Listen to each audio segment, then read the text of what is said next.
আমরা কোনো কিছুকে পরোয়া করি না, কিছু জবাব রাজপথে দেব ইনশাআল্লাহ। কোন কোটায় বাংলাদেশে আমরা মানবো না।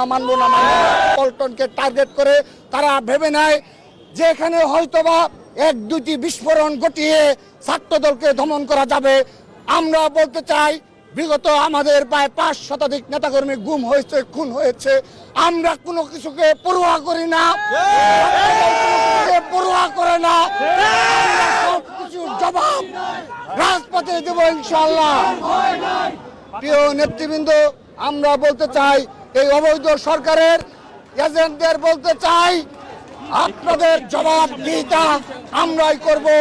আমরা যদি কোনো প্রমাণ পাই এই অবৈধ সরকারের, আমরা যদি প্রমাণ পাই এই অবৈধ সরকারের এজেন্ট কারা, তাদেরকে আমরা নিজ হাতে বিচারের আওতায় নিয়ে আসব। All Time Roma. Taste it, love it. বিগত সময়ে যেভাবে ছাত্রদল এক এবং ঐক্যবদ্ধ ছিল, সর্বশেষ কমিটিগুলো সেই ধারাবাহিকতায় আমরাও আপনাদের আশ্বস্ত করতে চাই, কারো সম্মানহানি হবে না। সবার যথাযোগ্য সম্মান নিয়েই আপনারা সংগঠনের পতাকা তোলে রাজনীতি করতে পারবেন, কিন্তু ভুলে গেলে চলবে না। ইতিমধ্যে কোটা বিরোধী আন্দোলনের জন্য ঢাকা বিশ্ববিদ্যালয় সহ সারা বাংলাদেশের ছাত্র সমাজ একত্রিত হয়েছে। আমরাও সেই প্রস্তুতি নিচ্ছি। আমরা অবগত রয়েছি 1 তারিখ থেকে, অর্থাৎ 1 জুলাই থেকে ছাত্রদল মাঠে থাকবে। কোনো কোটায় বাংলাদেশে আমরা মানবো না।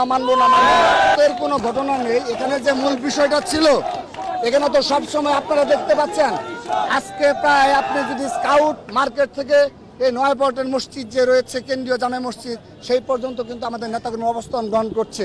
সেহেতু সে সময় কতিপয় দুষ্কৃতকারী, এবং আমরা তো আপনাদের বারবারে বলেছি সরকারের এজেন্ট, সেজন্য তারা ওই পাশ থেকে ককটেল বিস্ফোরণ ঘটিয়ে, আমরা যেটা অবগত হয়েছি, ওই নয়াপল্টন যে থানা রয়েছে সেই থানা বরাবর তারা দৌড়ে, আমরা অবগত হয়েছে থানার ভিতরে তারা প্রবেশ করেছে। তো সেই 2 থেকে 3টি বিস্ফোরণ ঘটিয়ে তারা পুলিশের সহযোগিতায় নয়াপল্টন থানার ভিতরে প্রবেশ করেছে আমরা জেনেছি। আপনারা যদি কোনো কিছু বিতর্কিত করতে চান, তাহলে এই ধরনের প্রশ্ন আসে। আপনি এখানে হাজার হাজার নেতাকর্মী, এখানে একটি নেতাকর্মী আপনাকে বলেছে যে সে কমিটি নিয়ে কোনো কথা রয়েছে? এখন যদি আপনারা যদি ধারণা করে, তাহলে গণভবনে কি হয়, ধারণা করতে পারেন না? এটা যদি ধারণার উপর দিয়ে কিছু বলেন, এটা খুবই দুঃখজনক। এখানে হাজার হাজার নেতাকর্মী রয়েছে, আপনাকে একজন নেতাকর্মী বলছে কমিটি নিয়ে? যদি কারো কোনো বক্তব্য থেকে থাকে, আমরা অপেক্ষা করছি শোনার জন্য, আমরা সেজন্য এসেছি। আমরা তাদের সাথে কথা বলেছি। আমরা জানতে চাই যে তাদের কোনো ক্ষোভ রয়েছে কিনা। আমরা জেনেছি তাদের কোনো ক্ষোভ নেই, সেজন্য তারা আজকে আসার কোনো আগ্রহ প্রকাশ করেনি। আমরা অপেক্ষা করছি। আমাদের আজকে সাংগঠনিক সেই মিটিংই রয়েছে। তাদের কারো কোনো বক্তব্য থাকলে আমরা সুশৃঙ্খলভাবে তাই শোনার জন্য অপেক্ষা করছি। যদি না আসে, তাহলে আপনারা ধরে নেবেন কারো কোনো বক্তব্য নেই। সবাইকে ধন্যবাদ।